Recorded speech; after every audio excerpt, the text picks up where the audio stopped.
다 찾으신 줄로 알고 함께 읽겠습니다. 시작.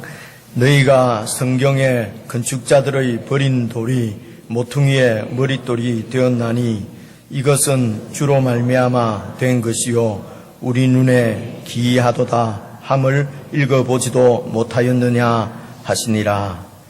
아멘. 기도하겠습니다. 하나님 아버지, 저희들을 하나님의 백성의 모임 가운데 있게 해주신 것을 참으로 감사합니다. 솔로몬의 지혜의 통치를 받는 그 백성들을 참으로 복되다고 외친 서바의 여왕을 오늘 우리는 보았습니다. 솔로몬에게 그 지혜를 주신 지혜의 근원이신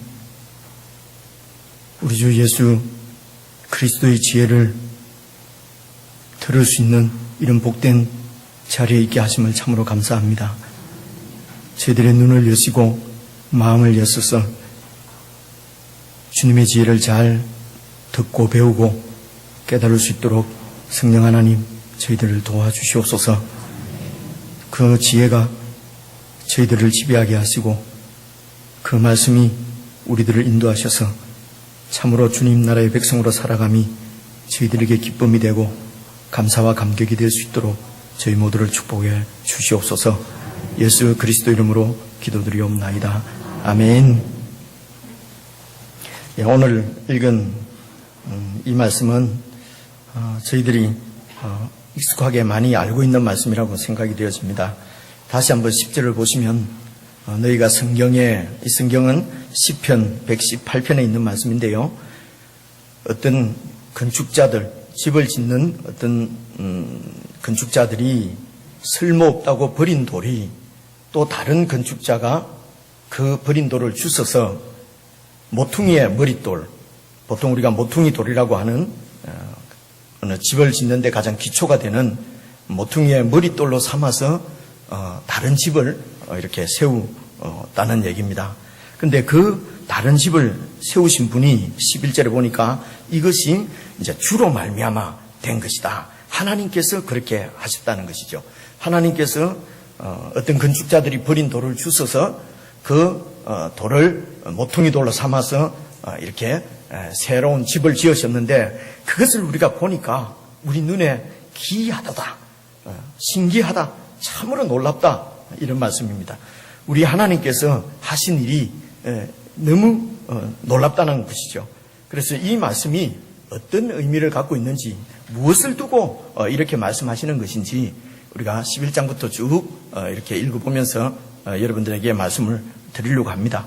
우리가 이 말씀이 어떤 말씀인지 깨닫게 되면은 우리들도 마찬가지로 정말 하나님께서 하신 일이 신기하다, 기이하다 이렇게 고백할 수 있게 될 것입니다. 지난 주일날 말씀을 드릴 때에 이제 10장 마지막 부분 예수님께서 예루살렘을 향하여서 올라가시는 그 노중에 하신 사역을 그 소경의 눈을 뜨게 하시는 사건으로 마무리를 하시고, 그리고 이러면 11장 1절을 보시면은 함께 보시겠습니다. 저희가 이제 예루살렘에 가까이 와서, 지금 예수님과 그 제자들의 목적지는 예루살렘입니다.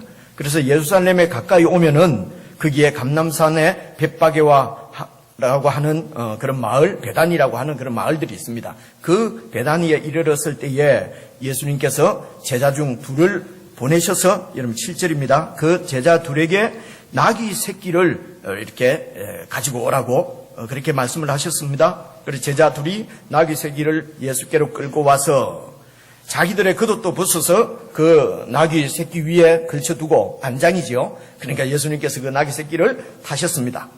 타시고 이제 예루살렘으로 들어가시는데, 소위 예루살렘으로 입성하신다고 말합니다. 예루살렘으로 입성하시는데 여러분 8절 보시면은 많은 사람들이, 9절입니다. 앞에서 가고 뒤에서 따르면서 막 소리를 지르면서 예수님을 환영하는데, 그 내용이 호산나 찬송하리로다, 주의 이름으로 오시는 이여, 이렇게 예수님을 환영한 것이죠. 주의 이름으로 오시는 분이라는 것은 하나님께서 보내셔서 오시는 분이라는 것이죠. 하나님께서 보낸 분이다. 이런 10절을 보시면은 찬송하리로다. 오는 우리 조상 다윗의 나라여. 이제 우리 조상 다윗의 나라가 올 것이라는 것입니다. 그래서 가장 높은 곳에서 호산나, 호산나는 우리를 구원하소서 이런 얘기입니다. 지금 이 이스라엘 백성들은, 유대인들은 로마의 압제 가운데 있는 것이죠. 근데 예수님께서 예루살렘으로 들어오시는, 나귀 새끼를 타시고 들어오시는 모습을 보시고 우리 조상 다윗의 나라가 지금 오고 있다 이렇게 말씀하시는 것이거든요. 이 말씀은 예수님이 왕으로 지금 들어오시고 계신다는 것입니다. 왕은 무엇입니까? 나라를 세우는 사람입니다.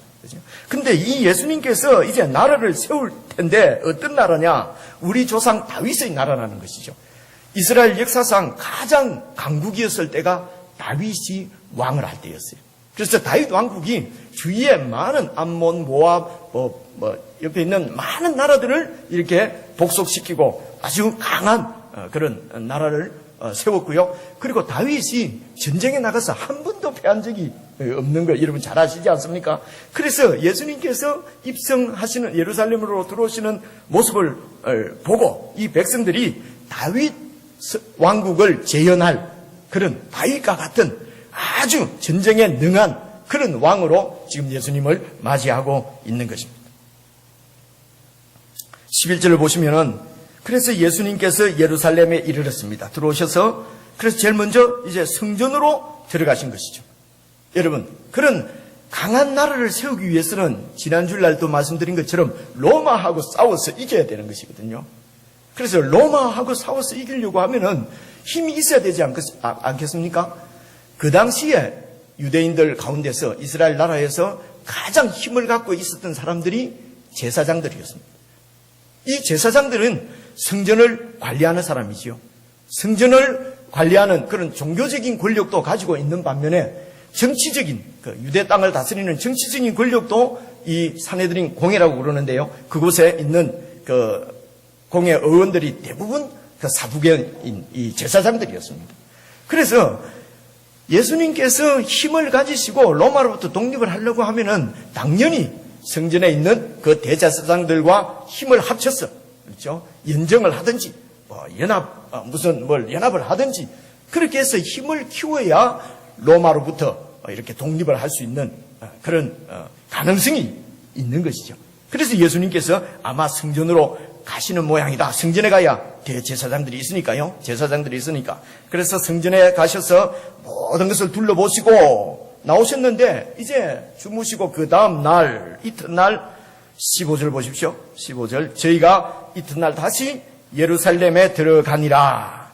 함께 읽겠습니다. 시작. 예수께서 성전에 들어가사 성전 안에서 매매하는 자들을 내어 쫓으시며 돈 바꾸는 자들의 상과 비둘기 파는 자들의 의자를 둘러 엎으시고 그 성전에 들어가셔서 성전 안에서 장사하는 자들, 짐승들을, 재물을 사고 파는 사람들을 내쫓으시고 돈 바꾸는 자들의 상과 비둘기 파는 자들의 의자도 둘러 엎으셨습니다. 성전에 들어가셔서 하신 일이 예수님께서 하신 일입니다. 여러분 이 문자들만 보면은 좀 표현하기 죄송합니다만은 예수님께서 성전에 들어가셔서 이렇게 표현해도 될런지 모르겠습니다. 행패를 부리신 것이죠. 그죠? 둘러 엎으시고 쫓아내시고 행패를 부리시고 예수님께서 성전에 들어가셔서 이렇게 하다가는 대제사장들하고 힘을 합칠 수도 없을 텐데 그죠? 행패를 부리셨습니다. 왜 예수님께서 성전에 들어가셔서 이렇게 분노하시고 화를 내셨을까요? 그래서 주일날 교회에서 장사하면 안 되는 것입니다. 이런 얘기 하시려고 하는 건 아니겠죠? 이런 얘기 하려고 하는 건 아닌 것 같아요. 주일날 교회 저 들으면서 보니까 뭐 파는 것 같아요. 그죠?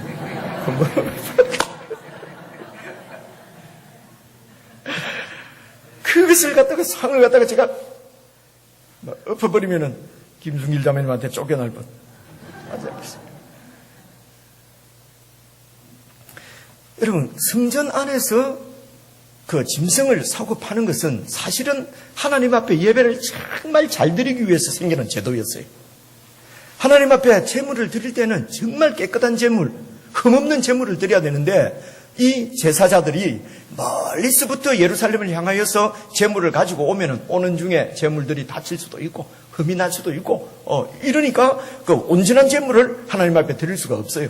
그래서 이미 합격받은 좋은 제물을 이제 제사 드리러 온 예배 드리러 온 예배자들이 돈을 주고 그 깨끗한 제물을 사서 하나님 앞에 드렸단 말입니다. 좋은 제들이었어요. 여기 돈 바꾸는 자들이라는 말은요, 그 당시 유대인들이 그 사회에서 쓰고 있던 돈이 로마 돈이었습니다. 로마 돈에는 로마 그 황제의 초상이 그려져 있고 그 밑에는 로마 황제를 신의 아들, 즉 신이라고 되어 있습니다. 그죠? 이들에게는 이 로마 돈은 우상이었어요. 오직 우리의 왕은 하나님밖에 없는데, 참신은 하나님밖에 없는데 그 로마 돈에는 로마 황제가 신이라고 되어 있어요. 그 돈을 가지고 하나님 앞에 바칠 수가 없는 거예요. 그래서 성전에서 쓰는 깨끗한 돈, 성전에서 쓰는 돈이 따로 있었습니다. 그래서 성전에서 쓰는 돈으로 이렇게 로마 돈을 가지고 성전에서 쓰는 돈으로 바꾸어서 하나님 앞에 정말 예배를 잘 드리려고, 그래서 돈을 바꾸어서 하나님 앞에 예배를 드렸거든요. 물론 이런 매매를 통해서 폭리를 취했는지, 제사장들이 이렇게 이익을 취했는지, 그런 것은 아마 그렇게 했을 것입니다만 그런 얘기는 오늘 마가복음 본문에는 나오지 않습니다. 어쨌든 하나님 앞에 제사를, 예배를 정성껏 잘 드리려고 하기 위해서 생긴 제도인데, 거기에서 예수님께서 행패를 부리신 것입니다. 예수님께서 왜 이렇게 분노를 하셨을까? 바로 이어서 여러분 17절을 보시면은 함께 읽으면 좋겠습니다. 시작. 이에 가르쳐 이르시기때 기록된 바 내 집은 만민의 기도하는 집이라 칭함을 받으리라고 하지 아니하였느냐? 너희는 강도의 구려를 만들었도다 하시매. 많이 보신 말씀이죠. 이 집은 성전을 두고 하는 얘기입니다. 만민의 기도하는 집이라. 만민의 기도하는 집인데 너희들이 강도의 구렬, 강도의 소굴을 만들었다는 것입니다.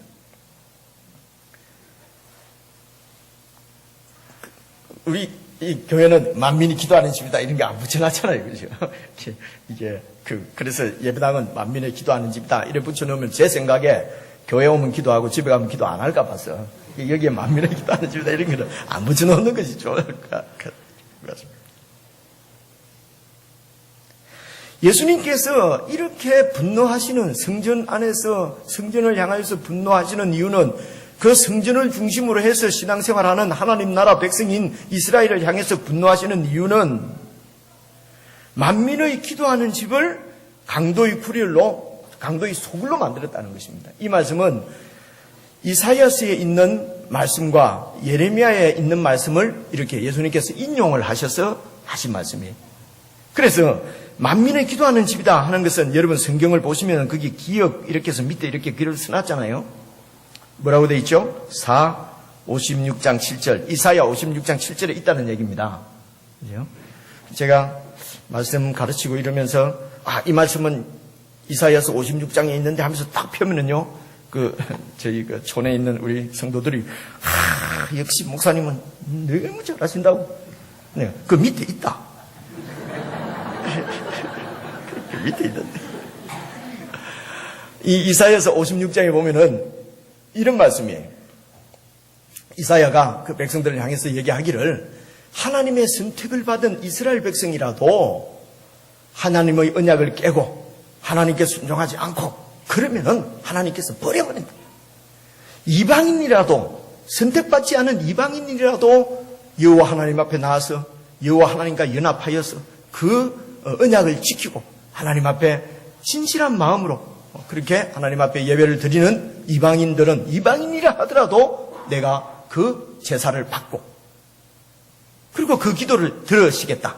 그래서 만민이, 모든 이스라엘 백성뿐만 아니라 이방인이라도 진실로 여호와 하나님과 연합하고 그분의 계명을 지키는 자는 여기서 하나님을 만나고 하나님께 기도하는 그런 전이라고 하는 얘기입니다. 그래서 만민이 기도하는 집을 너희는 강도의 소굴을 만들었다. 이 강도의 소굴이라는 말씀은 예레미야서에서 인용을 하신 말씀이거든요.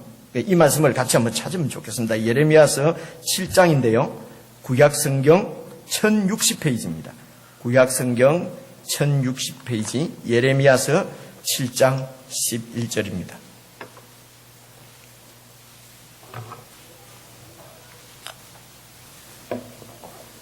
구약성경 이거 죄송합니다. 1060페이지 7장 여러분 찾으셨지요? 여러분 눈으로 성경을 주목하시면서 제가 대표로 읽겠습니다. 7장 1절 여호와께로서 예레미야에게 말씀이 임하니라. 가라사대 너는 여호와 하나님께서 예레미야 선지자에게 하시는 말씀입니다. 너는 여호와의 집 문에 서서, 여호와의 집은 성전을 얘기합니다. 성전 문에 서서, 예배당 문에 서서 이 말을 선포하여 이르기를 여호와께 경배하러, 여호와께 예배드리러 이 문으로 들어가는 유다이나 하나님의 백성들아 다 여호와의 말씀을 들으라. 3절입니다. 만군의 여호와 이스라엘의 하나님이 이같이 말씀하시되 너희 길과 행위를 바르게 하라. 그리하면 내가 너희로 이 성전에 거하고 이 예루살렘에 거하게 하리라. 4절 너희는 이것이 여호와의 전이라, 여호와의 전이라, 여호와의 전이라 하는 거짓말을 믿지 말라. 성전을 두고 성전이다, 여호와의 전이다 하는 거짓말을 믿지 말라는 것입니다. 5절입니다. 너희가 만일 길과 행위를 참으로 바르게 하여 이웃들 사이에 공의를 행하며 이방인과 고아와 과부를 압제하지 말며, 당시에 가장 이렇게 힘 없는 그런 부류가 이방인 고아 과부들이었습니다. 이 과부를 힘없다고 압제하지 말고 무죄한 자의 피를 이곳에서 흘리지 아니하며 탐욕을 따라서 다른 신들 우상을 좇아서 스스로 해하지 아니하면 내가 너희를 이곳에 거하게 하리니 곧 너희 조상에게 영원 무궁히 준 이 땅에니라. 그러니까 여호와 하나님과 맺은 하나님의 그 언약을 지키면은 이곳에서 영원히 거할 수 있도록 내가 보호해주고 도우고 돕고 인도해 주시는데, 그 언약을 깨뜨리게 되면은 8절입니다. 너희가 무익한 거짓말을 의뢰하도다.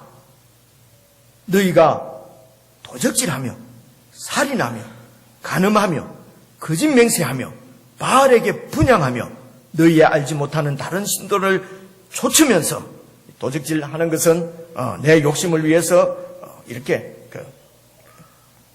힘없는 자들 걸 아니면은 내 좋은 머리를 가지고 이렇게 속여서 빼앗고, 그렇죠?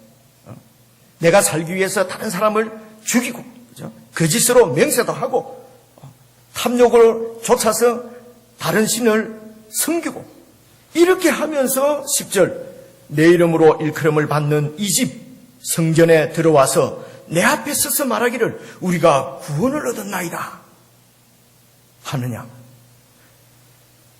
삶에서는 하나님의 언약을 쫓아 사는 것이 아니라 내 이기적인 욕심과 탐욕을 따라서 살면서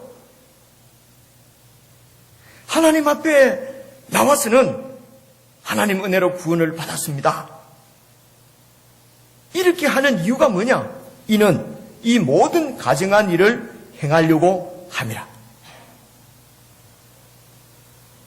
하나님 앞에 제사 드리러, 예배 드리러 와서 하나님 은혜를 감사합니다. 제사, 제물 한 마리 죽여서 번제로 바치고 구원 받았습니다. 이렇게 하는 이유는 양심의 가책을 그 제사로서 이렇게 덮어버리고 밖에 나가서 또 강도짓 하고 또 나쁜 짓 하려고, 그렇게 하려고 하는 것이라는 것입니다. 그래서 11절 내 이름으로 일컬음을 받는 이 집 성전이 너희 눈에는 도적의 구렬 강도의 소굴로 보이느냐?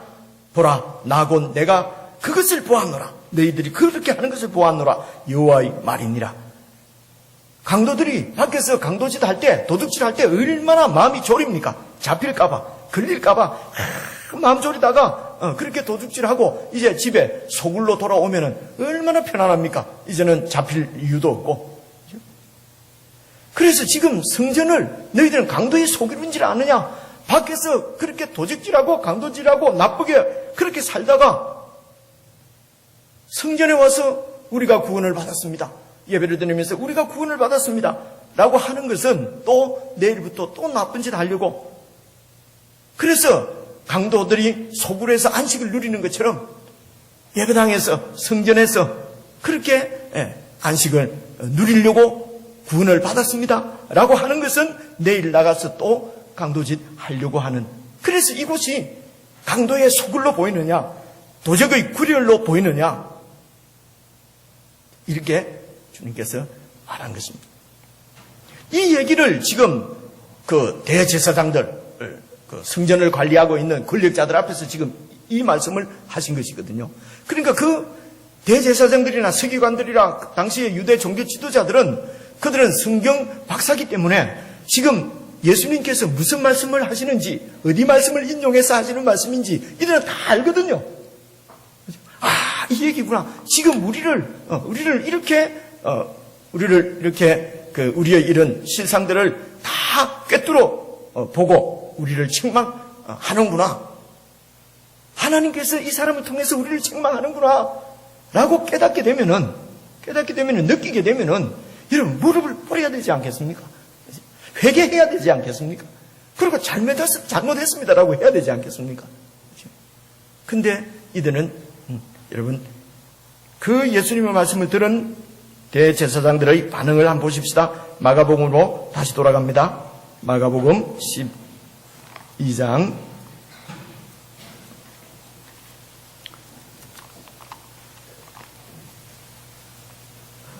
11장 18절입니다. 18절.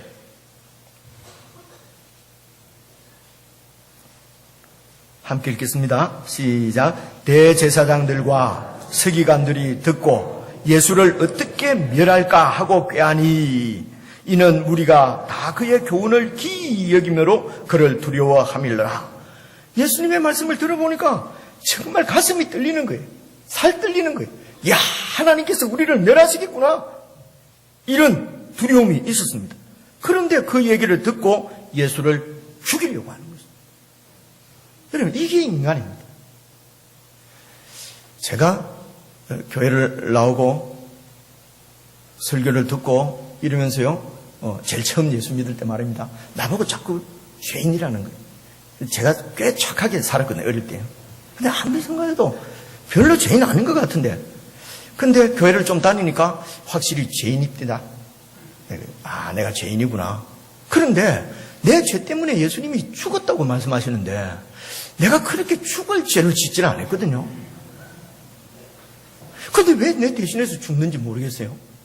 그래서 아마 우리 김명재를 위해서 죽은 거 아닐까? 무슨 죄를 죽은 거 아닐까? 나는 그렇게 죽을 죄를 지은 게 아니에요. 이런 것이 참 어렵더라고요. 근데 그런 얘기를 한 번도 못 했습니다. 하면은요, 깨달음도 없고, 믿음도 없다. 이제 이럴까 봤어요. 그래서, 나는 죽을 죄인이다. 그래서 니는 죽을 죄인이다 그러면 확 승질내잖아요. 무슨 소리야? 그러니까 죽을 죄인이다. 입으로는 고백해도요, 별로 죽을 죄인 아니지요. 그죠? 죽을 죄인 같으면은, 무슨 소리를 들어도 그 화가 나겠어요. 죽을 죄인인데. 이렇게 살아있는 것만 듣고 맞지요. 그죠? 그래서 주님을 따라다니면서 주님 말씀을 계속 배웠고, 제가 아무리 생각해도, 여러분 제가 죽을 죄인은 아닌데, 이유가 뭔가 생각해봤더니, 비교를 자꾸 제가 다른 사람하고 비교를 하니까, 그것도 착한 사람 말고, 좀 못된, 그 사람하고만 자꾸 비교를 하니까, 나는 별로 죄인인 거 안 같아요. 그죠? 근데 하나님 말씀 앞에 서보니까, 내 속에 있는 소가지도 보이고, 보니까, 죽는 게 한 번 죽는 것이 아니라 1000만 번 죽어도 싸다고 그러는데 우리 동네에서는, 여기서는 그런 말 씁니까? 1000만 번 죽어도 싸. 여기 이 사람 보니까 아니 그렇게 찔림이 오면은 무릎을 꿇으면 되지 않겠습니까? 그런데 도리어 그 예수를 죽이려고 하잖아요. 그죠? 이게 인간이에요. 그래서 예수님이 죽지 않으면은 저와 여러분의 죄가 사함받지를 못하는 것입니다. 이렇게 말씀을 듣고 이렇게 발악을 하는 이게 우리 인간의 본성인데, 오늘 저와 여러분들은 말씀 앞에 우리가 무릎을 꿇고 있고 말씀을 향해서 우리의 가슴을 열고 있고, 여러분, 이것이 하나님께서 우리에게 주신 은혜라고 생각합니다.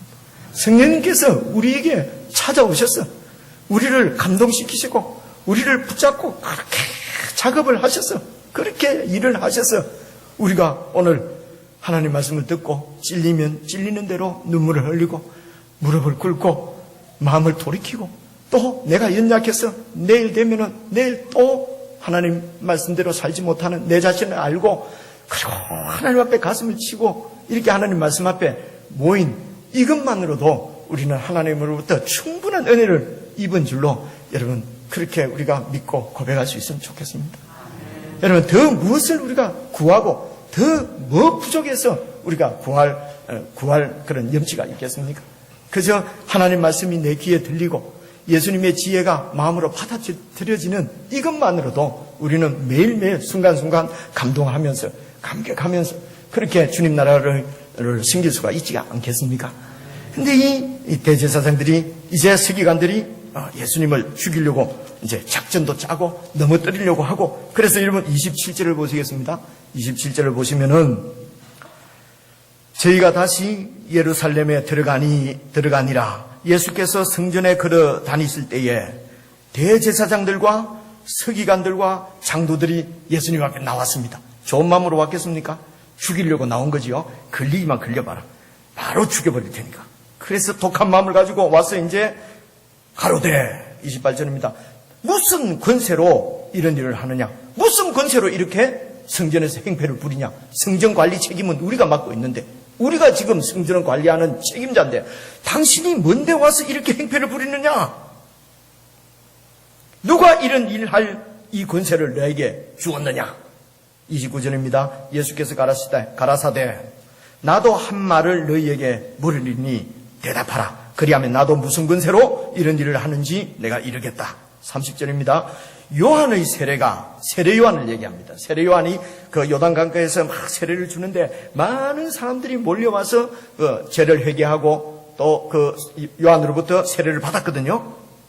그래서 이 요한의 세례가 하늘로서냐, 하나님이 주신 권세로 세례를 줬느냐, 아니면은 사람에게로 쓰냐, 자기 임의대로 그냥 거기 가서 세례를 준 거냐, 내게 대답하라. 31절입니다. 그 서기관들, 대제사장들이 서로 의논하여 가로되 만일 세례 요한의 그 세례가 하늘로서 온 거라고 한다면은 어찌하여서 세례 요한의 말을 믿지 아니하였느냐 할 것이니, 세례 요한이 하늘로부터 왔다고 하면은 그 세례 요한이 증거한 것이 바로 저분이, 내 뒤에 오시는 저분이 하나님의 아들 그리스도다. 세상 죄를 지고 가는 하나님의 어린 양이다. 예수님을 향하여서 바로 저분이 하나님의 아들 그리스도라고 세례 요한이 증거를 했거든요. 그래서 이 세례 요한의 이 권세가, 세례 요한의 세례가 하나님이 주신 그 하늘로부터 온 권세라고 한다면은 왜 세례 요한의 증거를 믿지 않느냐? 세례 요한이 말한 대로 내가 하나님의 아들 그리스도다. 왜 나를 믿지 않느냐라고 할 것이요. 그렇죠? 그래서 32절, 그러면은 사람에게서 자기가 임의로 자기 마음대로 가서 세례 주고 하는 거 아니냐 라고 말할까 하였으나 모든 백성들이 그 세례 요한을 참 선지자로 여김으로 저희가 백성들 여론이 무서워서 그렇게 말도 못하는 거예요. 여러분, 하나님을 두려워하지 않으면, 여러분 하나님을 믿지 않으면은 세상 사는 게 아주 자유로울 것 같죠, 그죠? 그 예수 믿으라고 전해보면은 예수를 믿는 순간부터 뭔가 자유가 구속당하고 뭐 하고 싶은 거 못 할 것 같고, 그래서 못 믿는 경우 많잖아요, 그죠? 부인들 말고 남자들은. 그런데 여러분, 하나님을 두려워하지 않으면은 사람들이 종이 됩니다. 사람들에게 매예요. 그냥 다른 사람이 나를 어떻게 생각할까? 그죠? 이렇게 사람들이 끌려다니게 된다고요. 그래서 하나님을 두려워하고 그분의 진리가 우리 가운데 역사하면은 진리가 너희를 자유케 하리니 너희가 참 자유를 얻게 될 것이다. 정말 영혼의 자유를 얻고 마음 놓고 하나님을 섬기고 지체들을 섬기면서 그렇게 이 세상을 진리로 살아갈 수가 있게 되는 것이죠. 근데 이 진리를 놓치게 되면은 이 사람들은 상황에 따라서 이렇게 말하는 것이 유리할까? 이렇게 말하는 것이 유리할까? 그죠? 늘 우리의 머리가 복잡해집니다. 어떻게 하는 것이 유리할까, 나에게? 그죠? 하나님을 떠나면은요, 하나님의 진리를 떠나면은 참 머리 아픕니다. 복잡합니다. 그래서 여러분 진리 가운데 굳게 갈 수 있기를 바랍니다. 그래서 이 사람들이 막 복잡해요. 어떻게 하는 게 좋을까? 답이 안 나오는 거예요. 그래서 이 사람들 얘기하는 거 한번 봐보세요. 33절. 이에 예수께 대답하여 가로되 우리가 알지 못하노라. 모르겠다. 모르겠다. 하늘로서 왔는지 땅으로서 왔는지 모르겠다. 이 똑똑한 사람들이 이제 대답을 못하는 것이죠. 예수님께서 가라사대 나도 무슨 권세로 이런 일을 하는지 난 말 안 하겠어 라고 말씀을 안 하셨어요. 근데 진짜 말씀 안 하신 겁니까? 이미 하신 것이죠. 그죠? 내가 바로 요한이 증거하는 대로 하나님의 아들 그리스도다. 그죠? 바로 내가 하나님의 아들, 내 아버지의 집이다. 성전은 내 아버지의 집을 이렇게 강도의 소굴로 너희들 강도 그냥 마음에 위안이나 얻고, 그죠? 나쁜 짓 하고 그냥 용서나 받고 하는 그런 집으로 너희들이 거짓 평안을 누리고 거짓 구원을 얘기하고 거짓 안식을 누리는 그런 강도의 소굴로 만들었기 때문에 내가 그렇게 잘 예배를 드리려고 돈 바꾸고 뭐 하는 이런 것도 다, 그죠? 그러니까 어떻게 우리가 제가 어릴 때는 정말 제가 우리 목사님한테서는 아니고요. 이전에 다니던 교회 목사님한테서 그렇게 배웠기 때문에 헌금할 때마다 돈 내놓고 다리미로 다려가지고. 여러분 그런 기억 없으십니까? 저는 진짜 그렇게 했습니다. 그래서 돈을 다리미로 달아갖고 빠바다 해서 이렇게 해서 드리고 이렇게 하는 거 좋습니다. 여러분 지금도 그렇게 하시는 게 좋죠. 헌금할 때 새 돈 바꾸러 일부러 가서 바꾸고 그렇게 하는 것이 좋습니다. 그러나 거기에 내 마음이 담기지 않고 내 삶이 담기지 않으면 하나님께서는 그 예배를 받지 않으신다는 것입니다.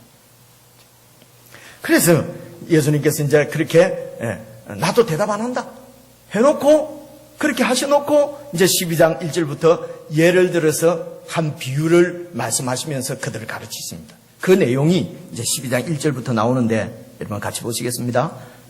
1절을 같이 읽어주십시오. 시작.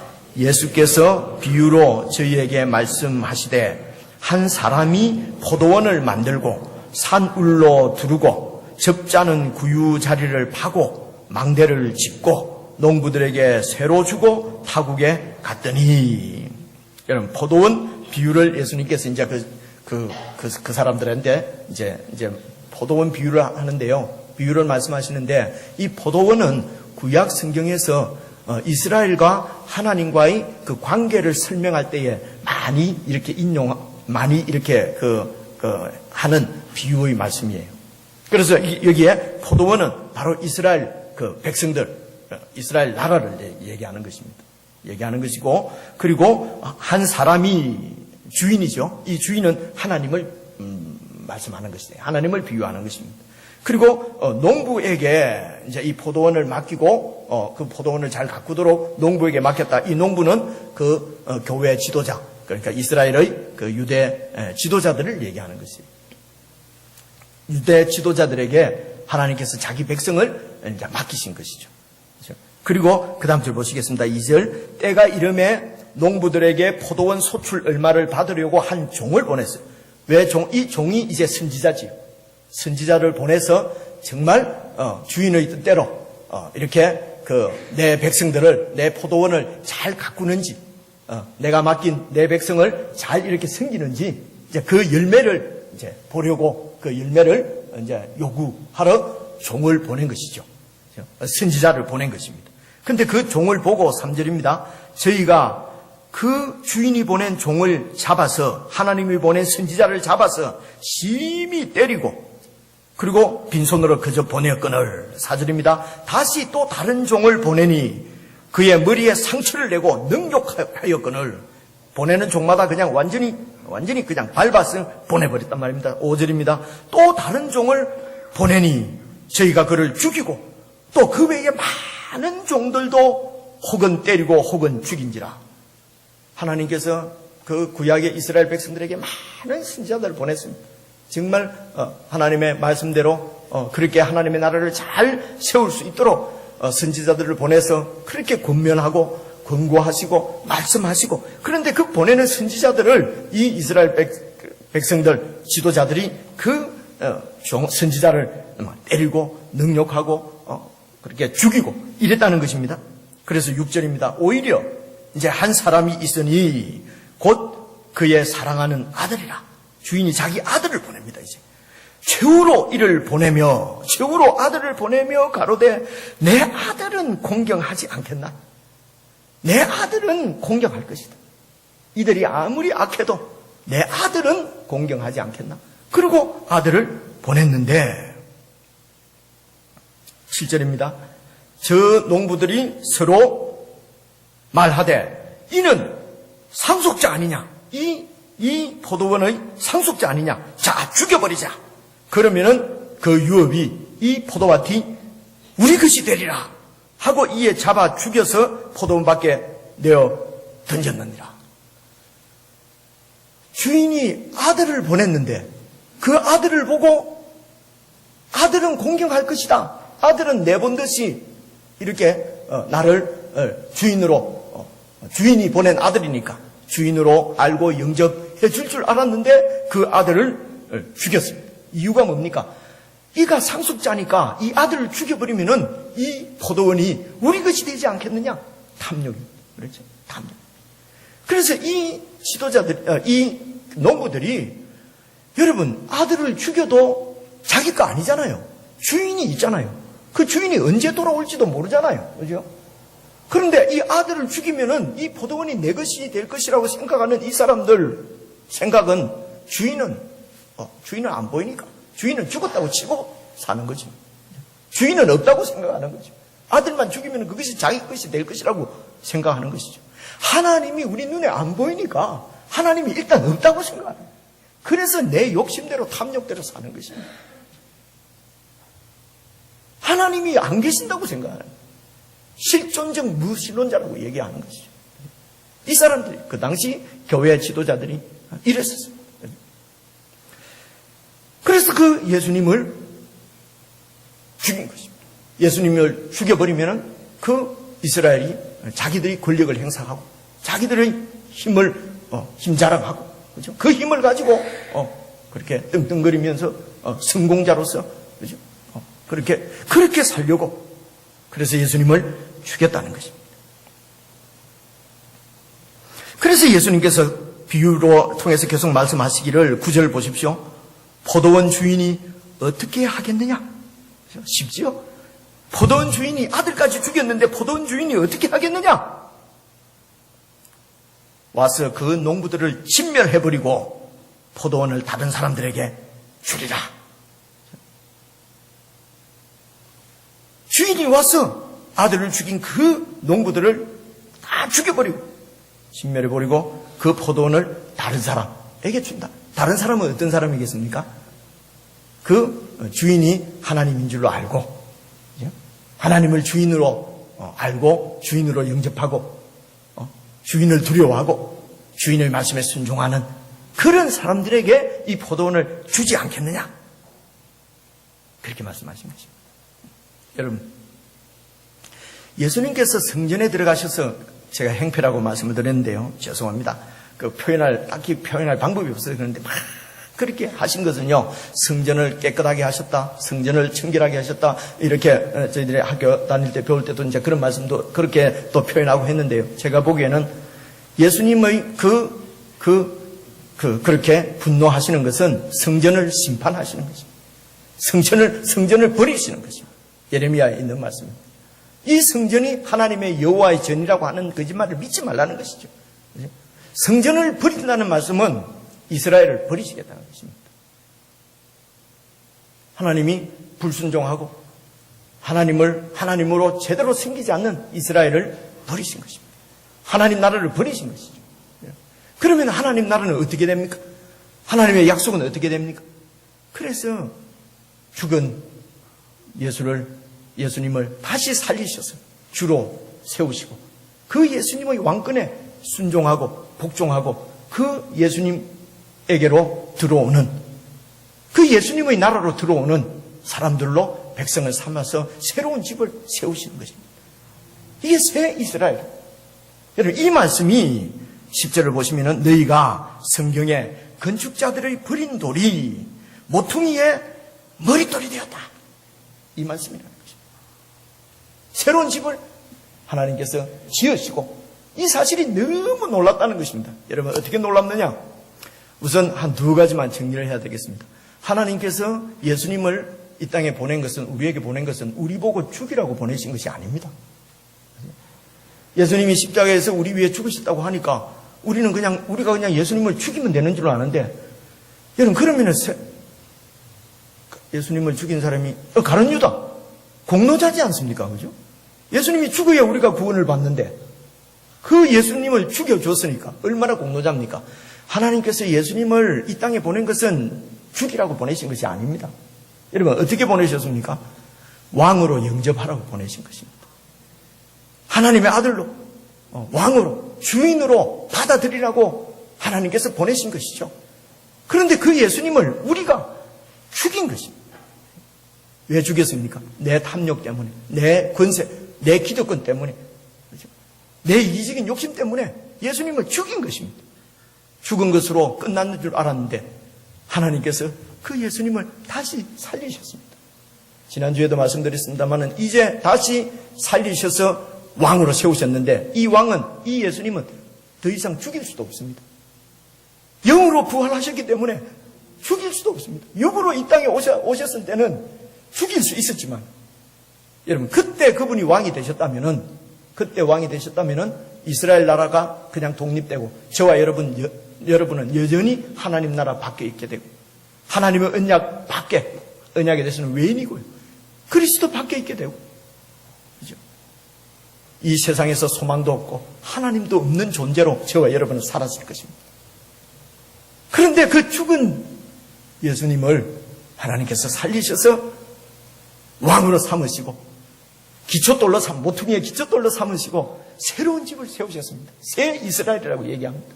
여러분, 이 하나님의 놀라운 역사 때문에 오늘 저와 여러분이 그 나라 백성이 되고, 하나님의 언약이 내 언약이 되고, 그 언약 가운데서, 언약의 약속대로 이 세상 가운데서 소망을 가지고 하나님 나라를 바라보면서 하나님의 백성으로 살게 된 것입니다. 하나님이 하신 일이 놀랍지 않습니까? 그냥 예수님을 죽이려고 할 때 그 죽이려고 하는 그 놈들을 그냥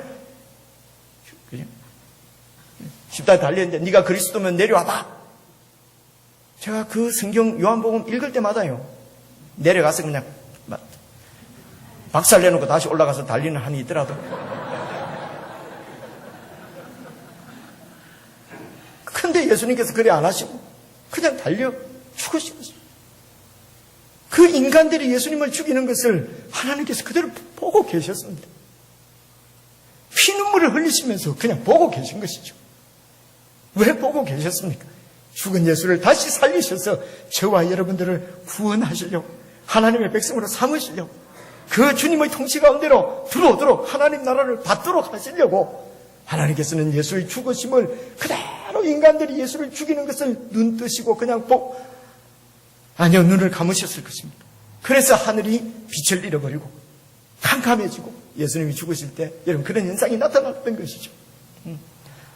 이렇게 해서 이 땅 위에 세운 새 이스라엘이 바로 교회입니다. 저와 여러분이 이 교회입니다. 이 교회 공동체의 멤버들이죠. 구성원들입니다. 이 교회의 백성들입니다. 그러므로 교회는 세상의 다른 모이는 단체하고는 여러분 다릅니다. 그렇기 때문에 세상 단체들이 운영되어지고 경영되어지는 대로 우리가 세상에서 갖고 있는 아이디어대로 교회에서 그렇게 교회 생활을 하게 되면 어렵습니다. 진리가 우리 가운데 역사할 수가 없습니다. 그래서 이 교회가 어떻게 하나님을 섬기며 살아야 될 것인가 하는 것을 신약 성경에서 말씀을 하시고 계시거든요. 신약 성경 전체가 그 얘기하시는 얘기입니다. 그러나 오늘 말씀을 마무리하면서 저는 베드로전서 1장을 한번 읽으면서 이 하나님의 은혜로 참으로 기이하고 놀랍게 세워진 이 교회가 어떻게 살아야 될 것인가 하는 것을 나누고 마치려고 합니다. 베드로전서 1장입니다. 377페이지입니다.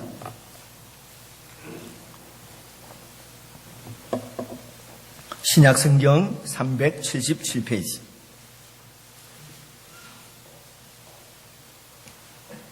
베드로전서 1장 3절, 4절 두 말씀만 제가 읽으려고 합니다. 제가 그냥 평소대로 평상심으로 한다고 그렇게 기도하고 1시간 전부터 와서 기도하고 했는데도 제가 좀 그 평상심을 자꾸 잃는 모양입니다. 말이 무척 빨라지죠. 제가 천천히 한번 읽어보랍니다. 3절입니다. 찬송하리로다. 우리 주 예수 그리스도의 아버지 하나님이 그 많으신 긍휼대로 예수 그리스도의 죽은 자 가운데서 부활하심으로 말미암아. 그래서 예수님께서 죽으시고 그 예수님의 부활, 죽으심과 부활을 통해서 생긴 것이 바로 교회인 것입니다. 저와 여러분이 구원받은 것이죠. 부활하심으로 말미암아 우리를, 저와 여러분을 거듭나게 하시고, 그러니까 새로운 사람이 되게 하셨다는 것입니다. 이 세상에 속한 사람이 아니라 하늘에 속한 사람이 되게 하셨다는 것입니다. 거듭나게 했다는 것은요. 거듭나게 하사 그래서 산 소망이 있게 하시며, 이 땅에서 갖고 있는 우리의 소망은 사실은 다 헛된 소망이고 결국은 죽은 소망입니다. 그렇죠?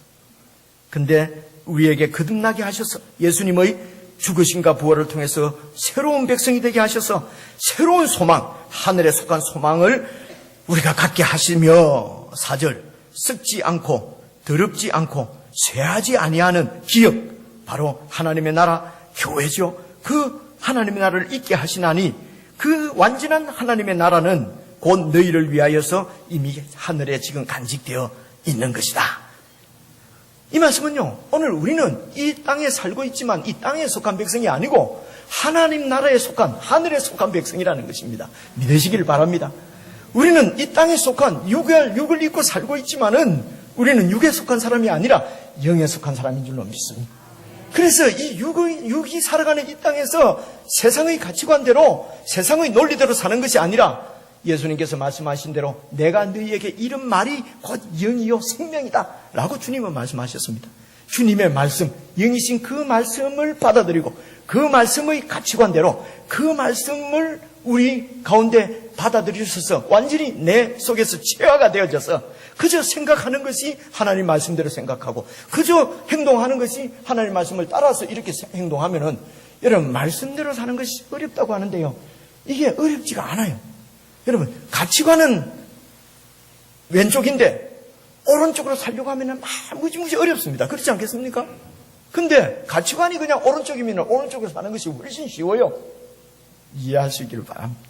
그러므로 우리 속에 하나님의 말씀이 들어와서 그대로 이렇게 그 가치관이 말씀대로 바뀌도록 우리가 늘 말씀에 거하고 말씀에 순종하고 말씀에 복종하고, 이것이 바로 예수님의 통치를 받고 사는 삶이죠. 이런 삶을 어떻게 살 수 있습니까? 이제 우리를 위해서 하늘에 간직하신 그 영원한 기업, 그 나라를 이미 우리는 이 땅에서 살고 있기 때문에 그렇게 살면서 그 나라를 소망하면서 사는 사람들이 바로 저와 여러분이라는 것입니다. 그래서 쭉 내려가서 21절을 보십시오. 너희는 저를, 21절입니다. 너희는 저를 죽은 자 가운데서 살리시고, 또 나오잖아요. 그죠? 예수님이 죽으셨는데 하나님께서 그 예수님을 살리시고 그 예수님에게 영광을 주셨어요. 왕이 되게 하신 하나님을 그리스도로 말미암아 믿는 자가 바로 저와 여러분이. 우리는 예수 그리스도를 통해서 예수님을 죽은 가운데서 다시 살리시고 왕으로 세우신, 영광을 주신 하나님을 믿는 사람들이에요. 그렇기 때문에 우리의 믿음과 우리의 소망이 하나님께 있어야 한다는 것입니다. 우리의 믿음과 우리의 소망이 하나님께 있어요.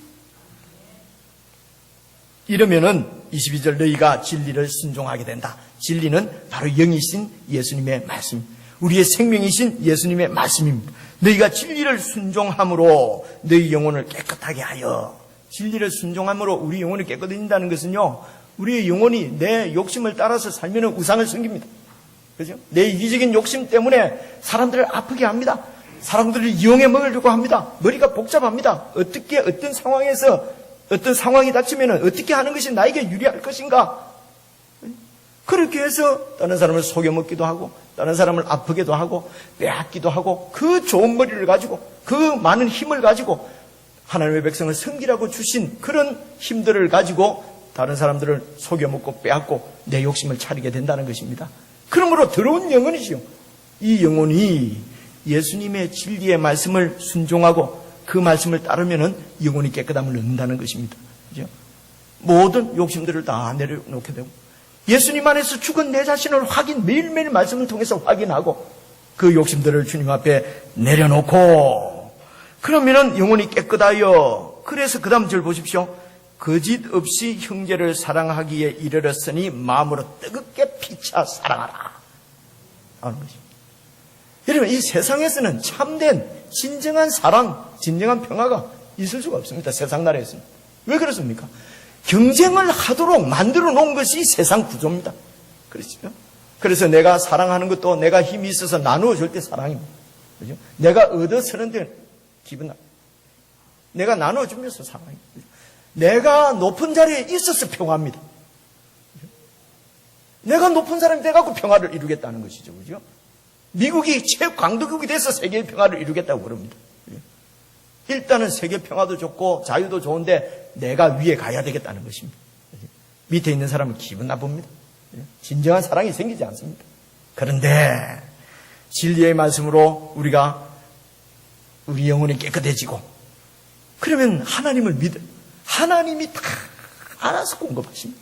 하나님이 알아서 다 채우시고 하나님이 알아서 다 인도하십니다. 욕심 부릴 것도 없고 뺏을 필요도 없고 머리 굴릴 필요도 없어요. 그저 하나님께서 나에게 주신 것 가지고 그래서 옆에 지체들 섬기는 것이 여러분 이게 피차 뜨겁게 사랑하는 것인 줄로 깨달을 수 있기 바랍니다. 여러분 없는 것 가지고 고민할 필요 없습니다. 그저 있는 것 가지고 그냥 누구 한 명이 완벽하게 다 갖고 있는 사람이 어디 있겠습니까? 그죠? 내한테 있는 것 가지고는 섬겨. 없는 거는 받아 쓰고 그렇다고 또 네 건 내 거고 내 건 내 거고 이러면 안 되고 그저 내 있는 것 같고 그래서 진리 안에 있을 때에만 우리는 참된 사랑 할 수 있는 사람. 그래서 우리를 진리 가운데로 모아주셨으니 이제는 피차 뜨겁게 사랑하라는 것입니다. 왜 이 사랑이 필요합니까? 여전히 우리는 이 세상 가운데 살고 있기 때문에 그렇습니다. 세상에 나가면은요 또 머리 아픕니다. 그죠? 그저 가만히 있으면 도태되는 것 같고 이래 살아가고 교회 와서 목사님 얘기하는 대로 맨날 죽고 비우고 성경 읽으면 맨날 버리고 이래갖고 이 세상에서 살 수 있겠나? 그렇죠? 머리로는 긴 것 같은데 나가면 안 됩니다. 저도 안 됩니다. 모르겠습니다. 우리 목사님은 조금 되십니다. 저도 안 됩니다. 그래서 교회를 하나님께서 이 세상에 세우신 것입니다. 그래서 교회에 와서 우리가 서로 뜨겁게 사랑하면서 격려하고 우리 함께 이 길 가도록 부름받은 사람들 아니냐? 손잡아주고, 그죠? 기다려주고, 너 욕심 따라 살았네, 하는 것이 아니고, 그냥 기다려주고, 힘들고, 세상 가운데서 하나님 백성으로 살면서 당하는 어려움, 이런 어려움들을 교회에서 또 서로 피차 뜨겁게 사랑함으로 또 회복되어지고, 새로운 힘을 얻고, 나가서 또 하나님 말씀대로, 하나님 나라 백성으로 살아가고, 그래서 세상 가운데서 빛이 되고 소금이 되고 이렇게 해서 하나님께서 그 나라를 확장하시고 세워가시려고 하는 것이 예수님이 죽도록 그냥 피눈물 흘리시면서 바라보시고 죽은 예수를 하나님께서 살리셔서 왕으로 세우시고 교회를 세우신 주님의 뜻인 줄 깨닫기를 바랍니다. 저와 여러분은 새 나라의 백성입니다. 그래서 새로운 생각, 새로운 가치관으로 그렇게 살되 이렇게 살아가기 힘든 우리 지체들 모일 때마다 더욱 뜨겁게 사랑하고 손잡아주고 붙잡아주고 기도해주면서 여러분이 어디에서 무엇을 하든지 하나님 나라를 세워가는 동력의 기쁨을 이러면 풍성히 누리는 좋은 그런 우리 남산교회 될 수 있기를 주님의 이름으로 축복합니다.